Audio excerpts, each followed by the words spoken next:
Hi traders, Joseph here from Eightcap. Today we're going to be discussing tonight's non-farm payroll data, and it also includes the Canadian employment data. So we will just start with looking at US indexes. We're seeing some buying so far today, and it's not just mainly affecting stock futures. We're also seeing further movement back into risk currencies against the USD and to the yen, but primarily the gains are coming through risk currencies. Now, that fantastic rally higher last night was from the euro post the ECB, and that was on the back of the statement and the stimulus details coming out. But let's now focus also on the tonight's upcoming employment data from the US. So getting into it, we are looking at what's being expected is 1% for average hourly earnings. We're also looking for the non-farm employment change to be minus 8,000K and unemployment to climb and to 20%. Now for Canada, they're looking at minus 500K in jobs and employment rate to increase to 15%. So just looking at some of what the economists are saying, and from via this information here is via from a CNBC article.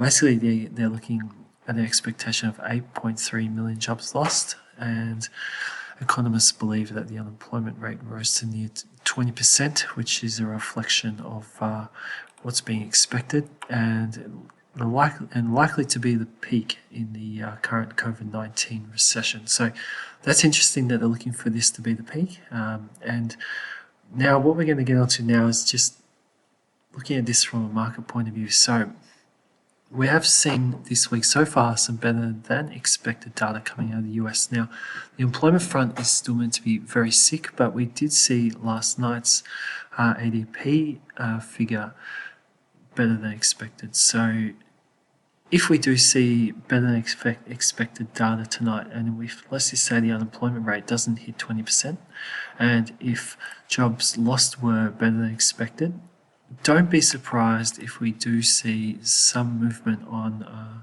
US stocks higher.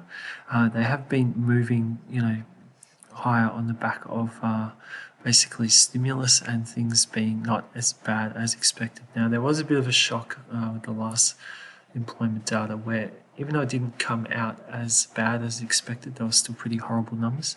So if we do see data come in better than expected, don't be surprised if we do see a new move up. Now, we did see a bit of a move down yesterday in the NDX 100, and it snapped that really nice long winning streak. And we are still kind of, hoping that we could see maybe the last final push just to get up there and make new records, because we've been so close.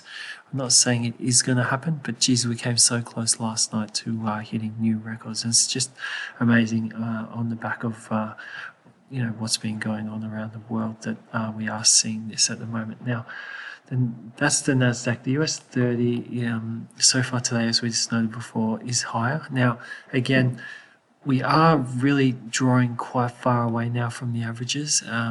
Markets do like to come back to those nominal levels.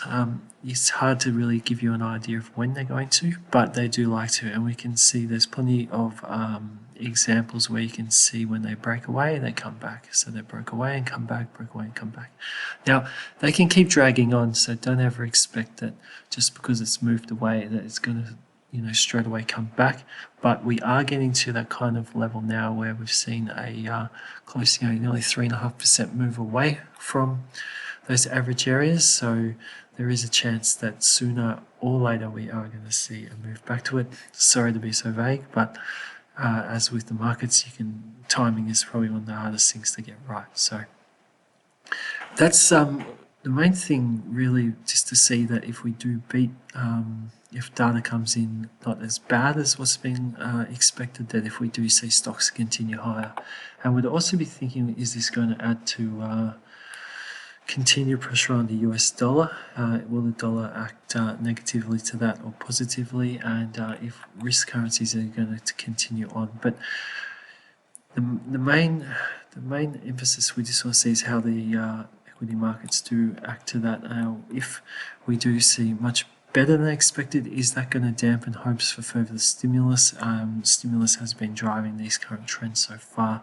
That's another angle to look at for now. But until we see this data later on tonight, it will remain a bit of a guessing game. But just finally, we just want to finish on those key figures that are being looked for. So in the US, non-farm employment change minus 8,000K, unemployment rate to come in at 20%, and in Canada, minus 500K in jobs and employment rate to come in at 15%. So, as with all non-farm payroll data, please, if you are trading through it, just manage your risk and just watch out, because not always, but we do on occasion see quite volatile and wild moves if data comes in which misses expectations, and it does have a bit of a reputation for some very wild volatile moves.